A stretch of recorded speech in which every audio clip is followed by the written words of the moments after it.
Hello and welcome. I'm Charlie, and as you can see, I'm a giant tortoise. My home is a small but unique group of islands in the Pacific, 1,000 kilometers west of South America. People find the islands fascinating, but at the same time somewhat uncanny, sometimes even unreal, due to their volcanic origin, which you would think would make them uninhabitable. But in fact, they're teeming with life. The Galapagos Islands. Despite the seemingly inhospitable living conditions, you'll find life everywhere, because we have learned to adapt to these conditions.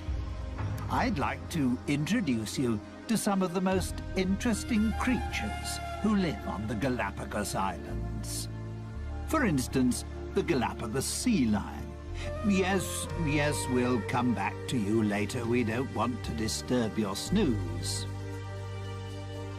This is the famous Galapagos land iguana.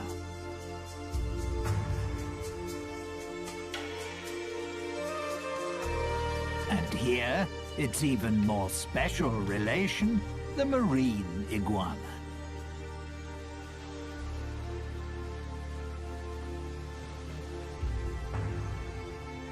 The very colourful red rock crab, and the white-tip reef sharks.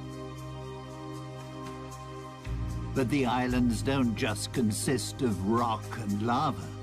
Thanks to the rainy season, numerous plants thrive here, providing a habitat for other creatures. For example, the brown pelican.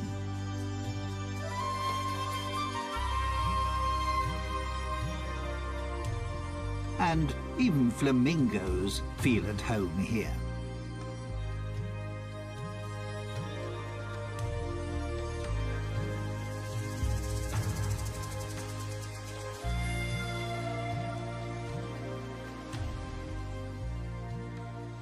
The Spanish, who, incidentally, by chance, discovered the islands in 1535, named them after me.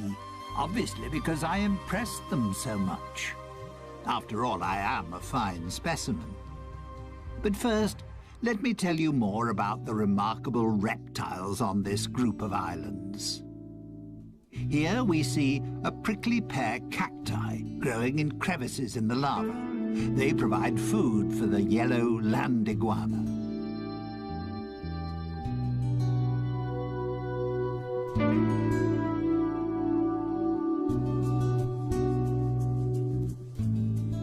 Its appearance is a little unusual, shall we say, due to the countless spiky crests on its head, which make it look rather like a geode turned inside out. The fact that the female land iguana uses the hot volcanic sand to hatch the clutch of 3 to 12 eggs she has laid is the reason why land iguanas are mainly found on Fernandina. It's the most westerly and youngest island of the archipelago. It lies directly above the volcanic hotspot, which was responsible for the creation of the group of islands.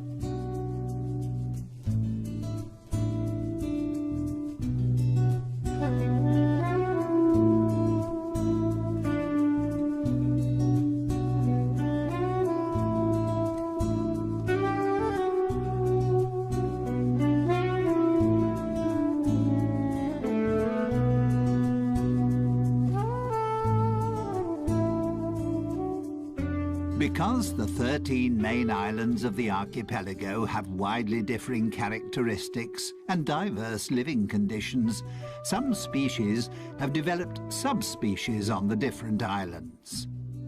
That's why, apart from the ordinary land iguana, you'll also find the Santa Fe iguana, which has an even stronger yellow coloring and a more spiky appearance. And then there's the Rosada iguana, which has a distinct pink shade.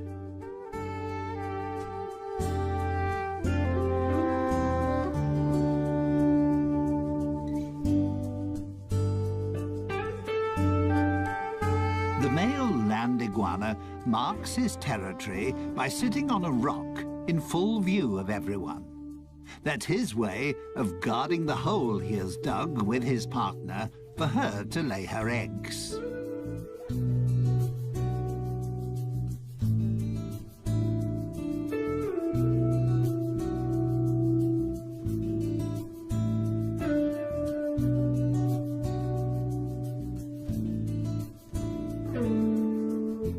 This is a relation of the land iguana, the marine iguana. The marine iguana is only to be found on the Galapagos Islands and is the only extant marine iguana species. It prefers to live along the coastline because that's where it finds its food.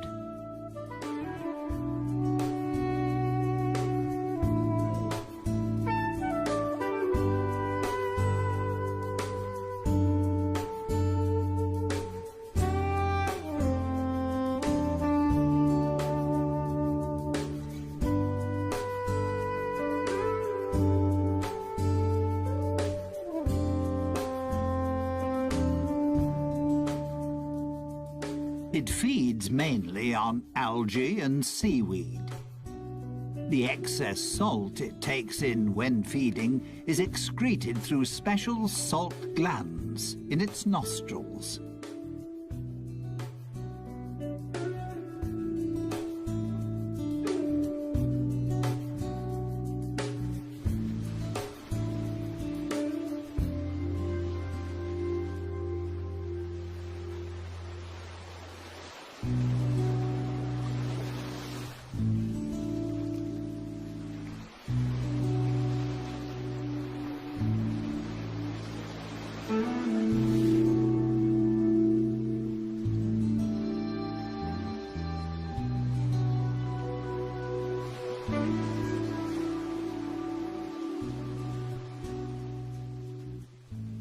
Marine iguanas are cold-blooded creatures. That's why they can only stay in cold seawater for approximately 10 minutes. They are, however, outstanding swimmers and are able to dive to depths of up to 9 meters.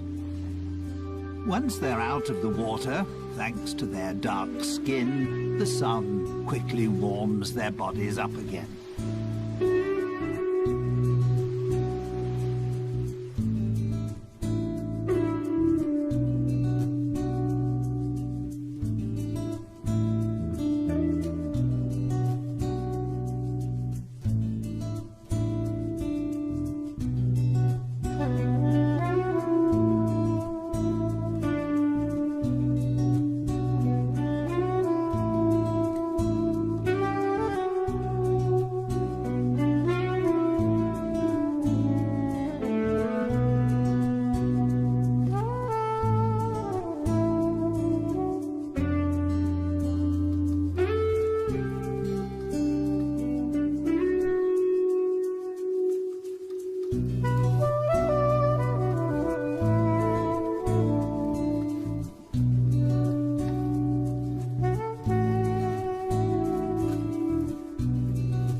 Minor scuffles amongst the marine iguanas to mark their territory are quite common. The main problem for them is the Galapagos hawk. Marine iguanas are the prey of choice when the hawk is feeding its young. And that just happens to coincide with the time when the marine iguanas retire inland to lay their eggs, making them an easy prey for the hawks.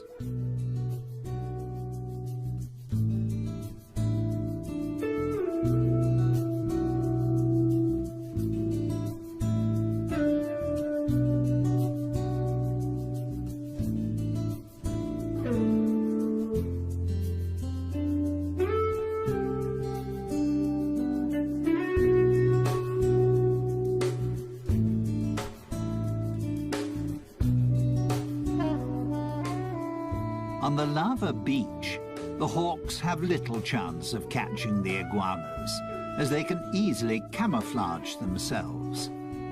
Due to their grey skin and dragon-like appearance, they're hard to distinguish amongst the rocks.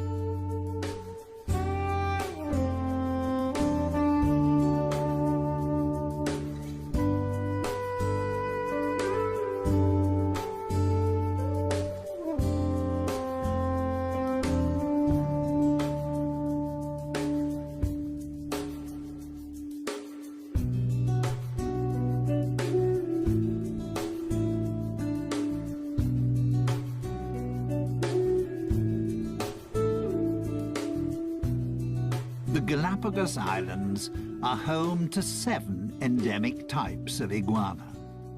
The males are larger than the females and can reach up to 30 centimeters, approximately 12 inches in length. Iguanas mainly eat flies, scorpions, and other insects. They have a symbiotic relationship with the sea lions because they free them of bothersome flies.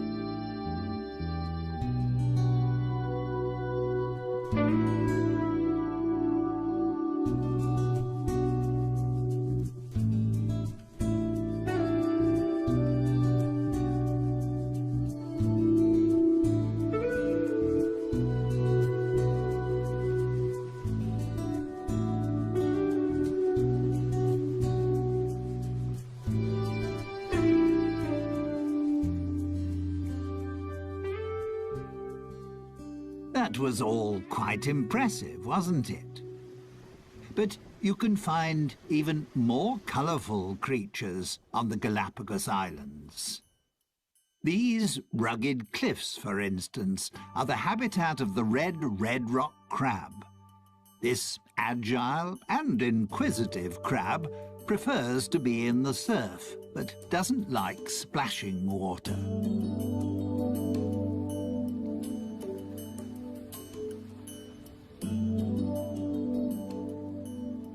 Its main source of food is algae, which it gnaws off rocks, together with other marine organisms. But also the odd carcass which gets washed ashore is a welcome extra in its diet.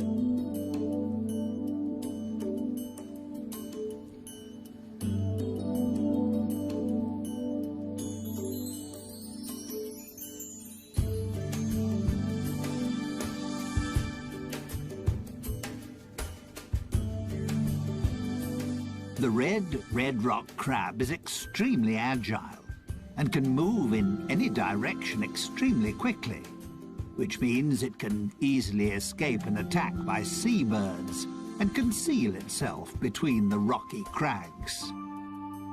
Its curiosity, however, will soon get the better of it, and it'll surface again fairly quickly.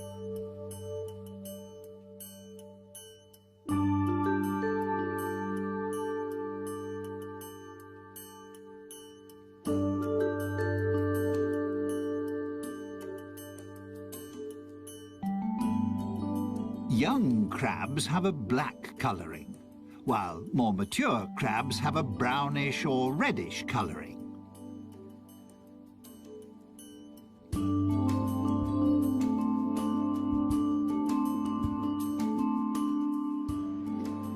Bless you. Probably the food was a little too salty. Ah, there we have a friend who is spending his winter holidays with us. The black stone turner. He's flown an amazingly long way from the northern parts of America. The red rock crab doesn't cover such long distances, despite the fact that it's a fast mover, but it can jump.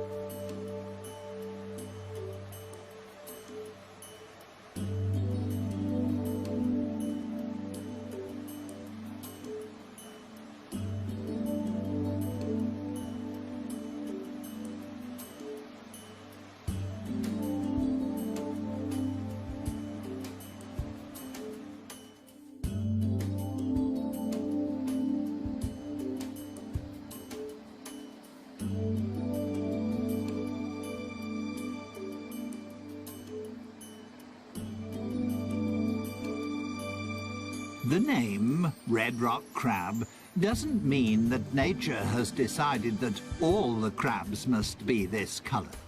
For instance, there are also yellow, pink and white examples. And this black one is perfectly camouflaged on the lava rocks.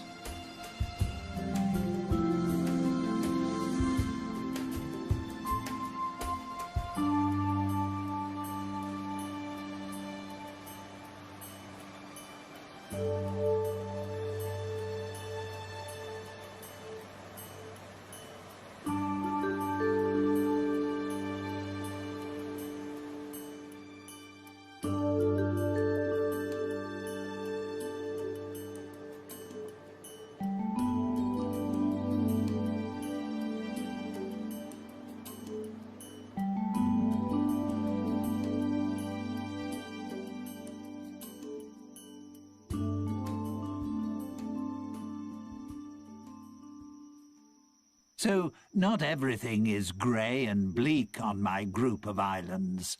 There's so much more.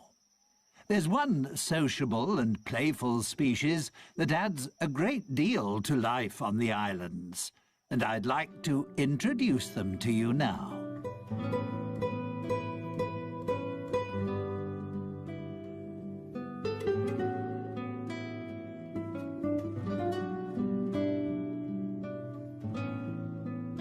The Galapagos sea lions. You'll find them on virtually all the islands of the archipelago, just like their smaller relations, the Galapagos fur seals. Although they enjoy spending most of their time in water, you can frequently find them on land. To protect themselves against too much sun, they seek out the shade in natural caves or under cliffs. They cool down in tidal pools or in the sea. One of the favourite spots of the Galapagos sea lion is the leeward northern shore of the oldest and most southerly island, Hispaniola.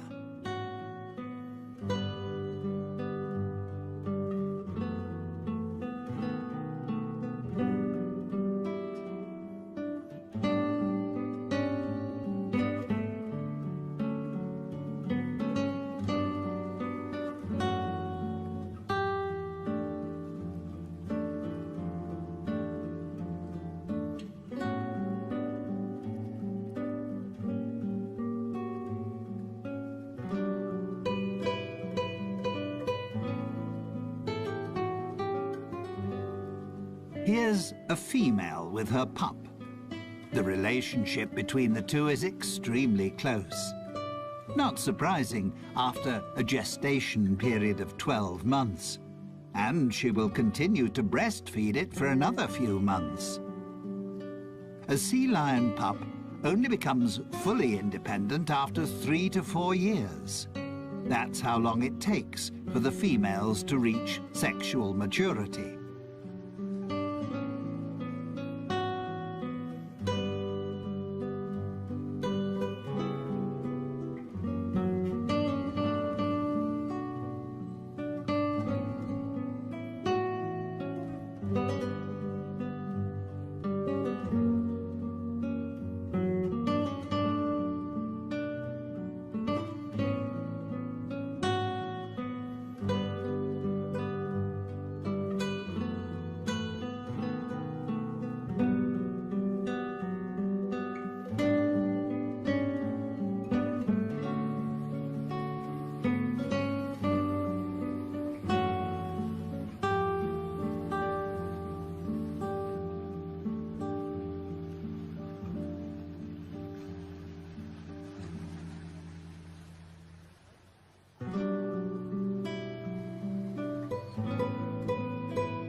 Males only reach sexual maturity after 7 or 8 years, and then have to fight fiercely for their own territory. This also makes them more aggressive and short-tempered than the more playful females.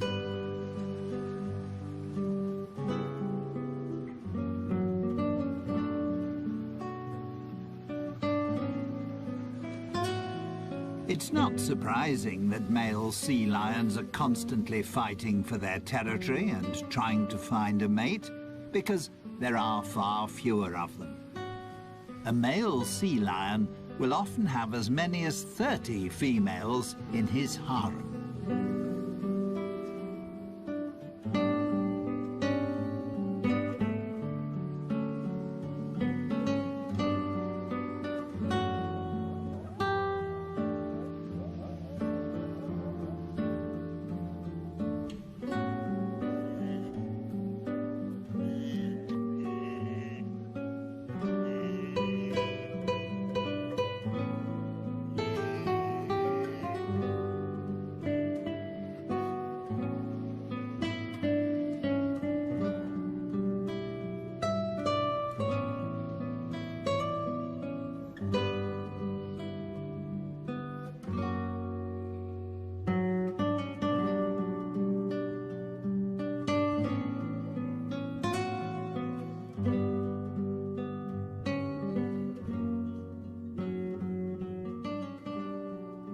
Sea lions don't always have beautiful, dense, dark brown fur. Pups only lose their baby fur after about 4 months. Initially, they also can't swim. They learn to swim, together with other pups, in calm bays. Only when they can swim properly do they follow their mothers out to sea. The young animals play with one another, while their mothers hunt for fish. They won't hunt for food on their own until they're a couple of years old.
Male sea lions can weigh up to 250 kilograms. Females, roughly 100 kilograms.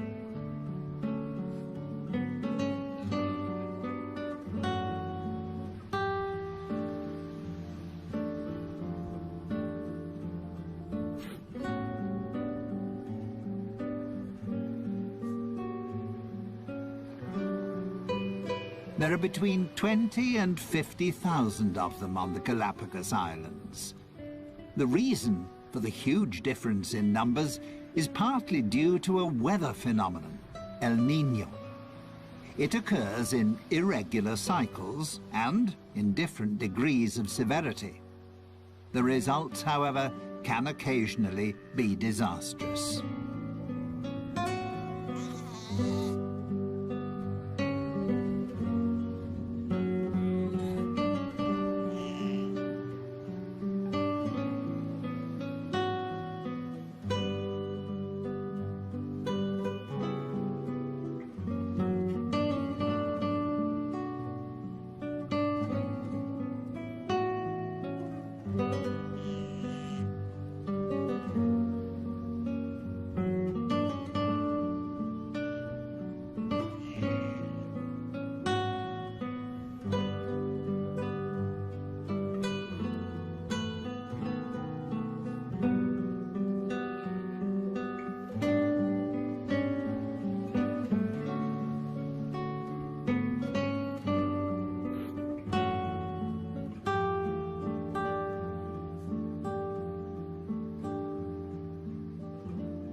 The arrival of El Niño signals a decrease in the cold Humboldt current, which can even cease completely.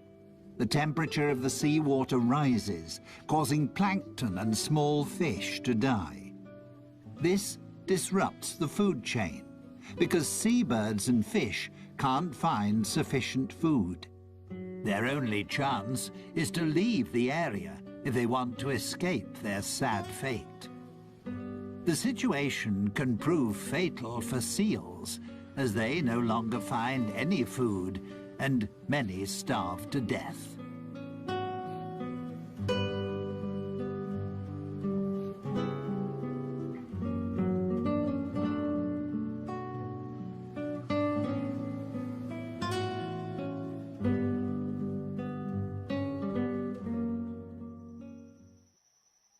Before I introduce you to my family, and a couple of other Galapagos inhabitants, let me show you the islands in a little more detail. Life on the Galapagos Islands is not always easy. During the first half of the year, there are only 3 or 4 months at the most in which any rain falls, which is why there is a constant shortage of fresh water. The arid countryside often looks desolate. Lava rock, steppe, and cacti dominate the scene.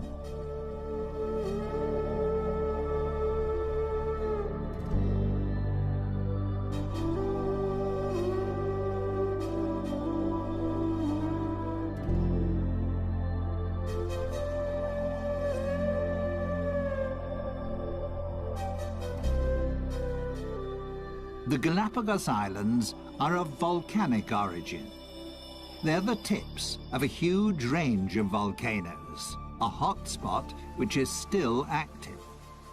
6 volcanoes erupt on a regular basis. The archipelago is the region with the world's greatest volcanic activity.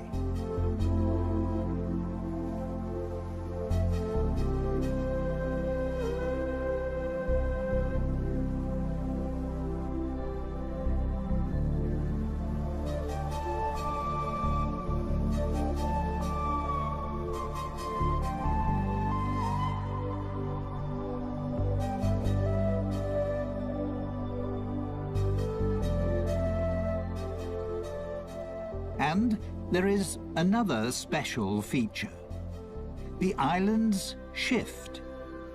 They're located on a tectonic plate which covers a magma chamber. They move from west to east, as if on a conveyor belt. That's why Fernandina, in the west, is the youngest island, and Española, in the east, is the oldest.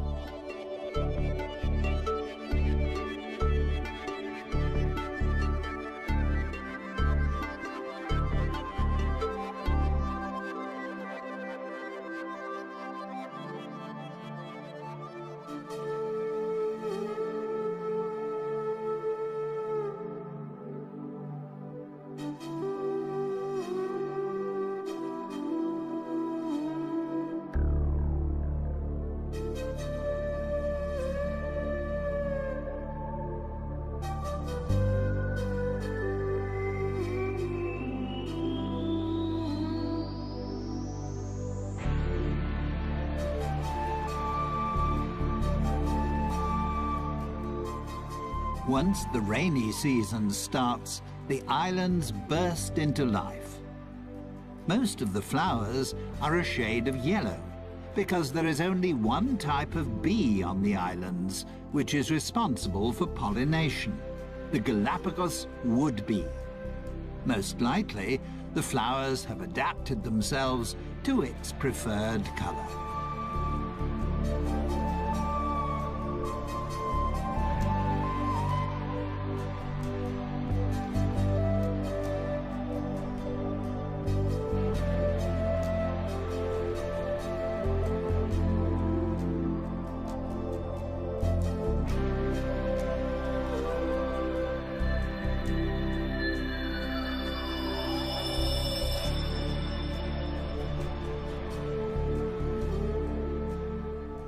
These are prickly pear cacti.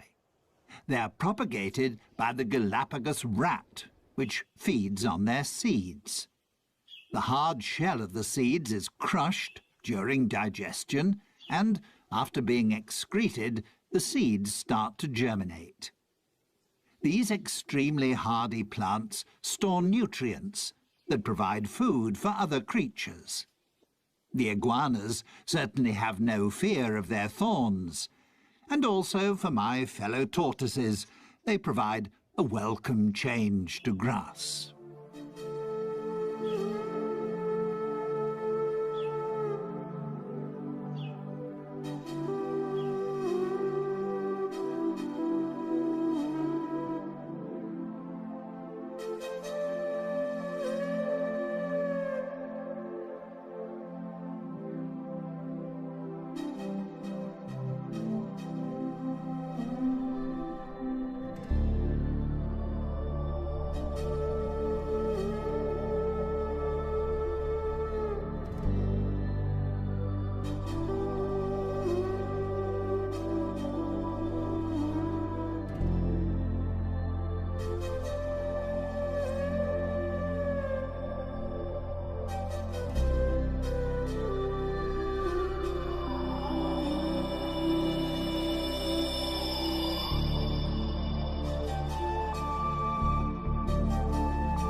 Apart from the 13 main islands, there are hundreds of small islands and outcrops.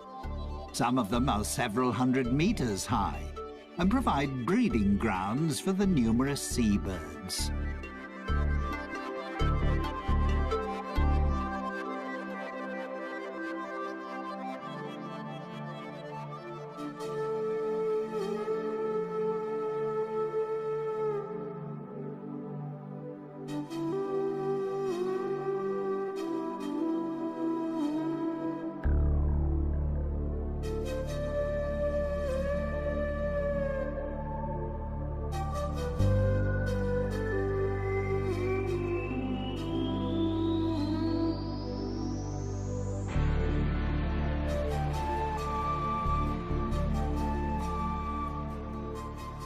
The Galapagos Islands were made famous by Charles Darwin, who discovered certain aspects of life here that formed the basis for what was to become his theory of evolution.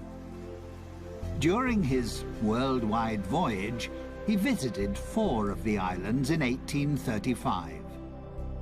He was fascinated by the diversity of life on the seemingly uninhabitable islands.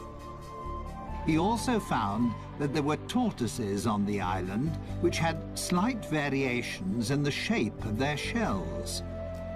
He noted, too, that there were various types of mockingbirds on the different islands. The term adaptive radiation goes back to Darwin. It means that a species, which in itself is not highly specialized, can, by adapting itself to the ecological conditions around it, become a highly specialized species. That also involves using diverse, previously unused ecological niches. Or, to put it another way, my fellow species, and many other creatures, have adapted to the special conditions pertaining on the island on which they found themselves, and, in the process, mutated into a new species.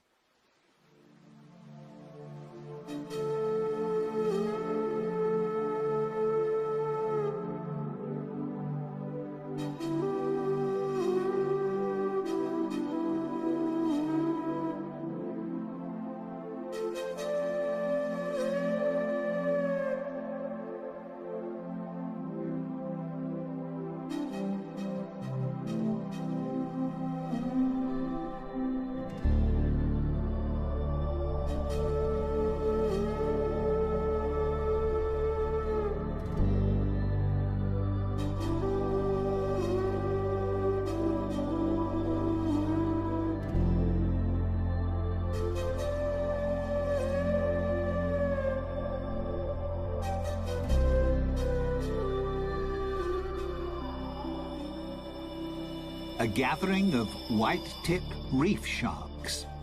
They can be recognized easily by their white-tipped dorsal fin and tail. At the moment, they're resting after hunting for fish, crustacea, and cephalopods. Come nighttime, they'll become active again.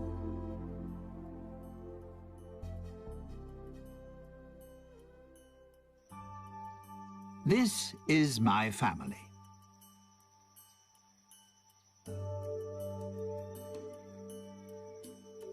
We giant tortoises are the largest of our fellow species living in the world today. We can weigh up to 300 kilograms and live for up to 150 years.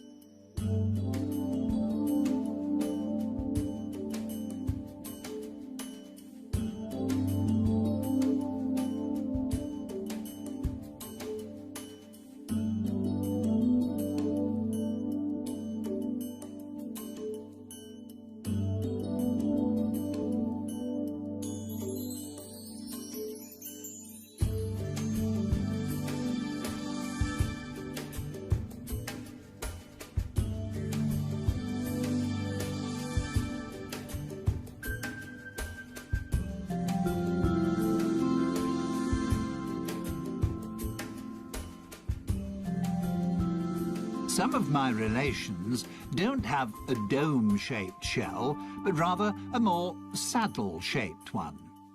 The front end is bowed upwards.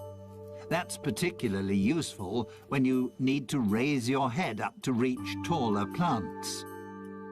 Most of my relations on the eastern islands have saddle-shaped shells because the plants there grow considerably higher.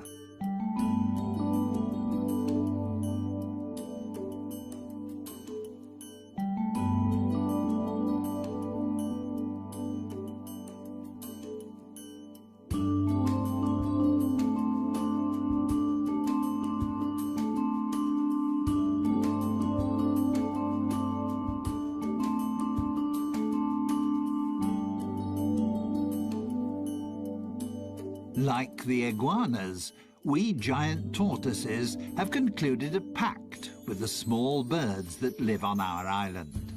Finches and woodpeckers feed on the parasites and ticks on our skin. To let them know that we need their services, we stretch out and lie quietly until the birds have pecked off all the insects.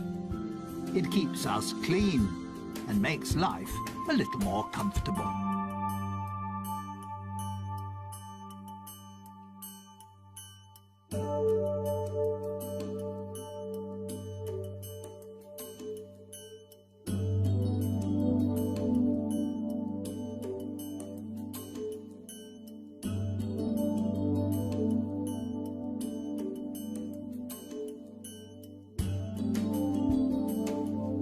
Our diet consists of grass, herbs, climbing plants, and berries. If our shells allow it, and we can stretch far enough, we also enjoy the juicy fruit of the prickly pear cacti.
Incidentally, our bodies are so large because they also act as a reservoir. We can store enough fat to last a year without food. And we can even manage without water for several months. We're very frugal. On this archipelago, that's sometimes an absolute necessity. With the possibility of a volcanic eruption at any time, or if El Niño returns, it's a good idea to have a little in reserve.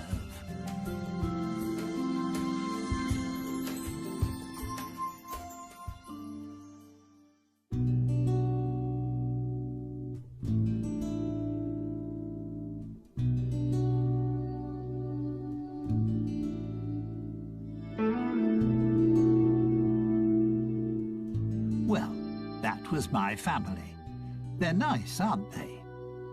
Finally, I'd like to introduce you to some feathered inhabitants of the islands. They're as colourful as they are talkative.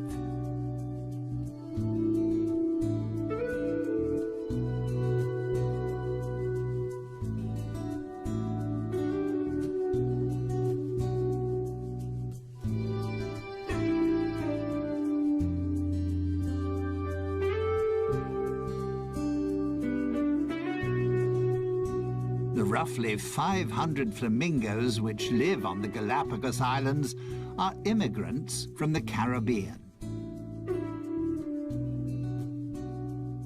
You also wouldn't really expect to find ducks on the islands. But there are several thousand white-cheeked pintails here, and they feel just as at home as the flamingos.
The lava heron is just one member of the heron family that has made its home here.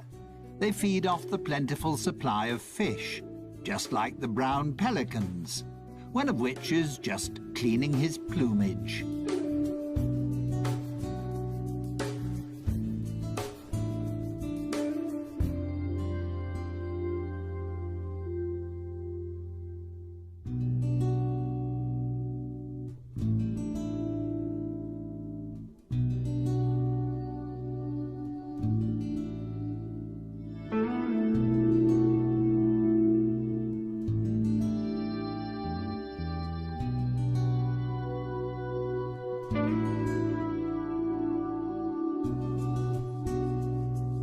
Galapagos albatross is the largest bird on the islands, with a wingspan of 2 meters.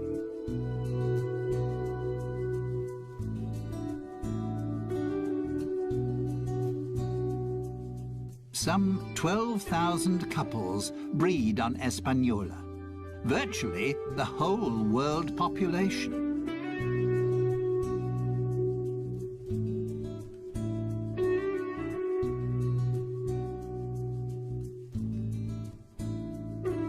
Here we have the pirates amongst the birds, a female frigate bird. Frigate birds attack other birds and try to snatch away their food. The male frigate birds are famous for their mating habits. To impress the females, they blow up their red throat pouch.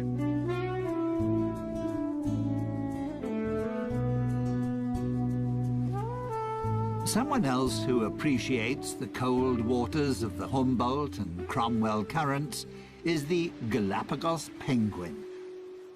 Due to various environmental influences, such as El Niño, as well as numerous natural enemies, like the sea lions and Galapagos hawk, they are now an endangered species.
Standing 1.20 meters tall, the great blue heron is one of the largest herons in North America. However, it's just as much at home in Central America as it is here.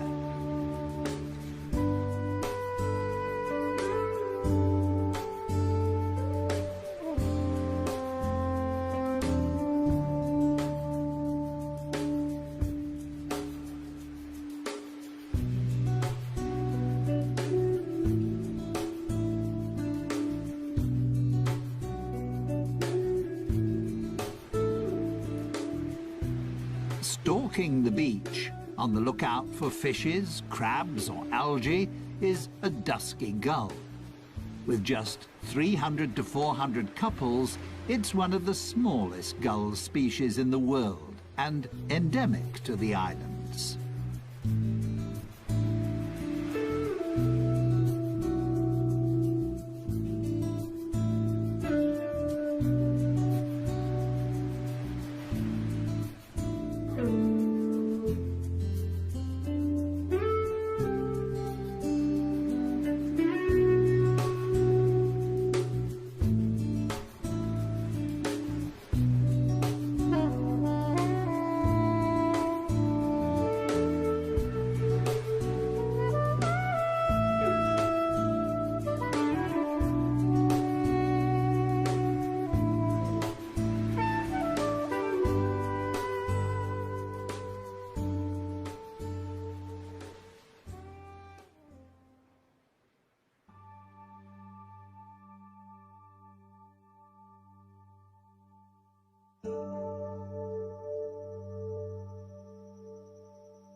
I hope you enjoyed our little excursion around my homeland.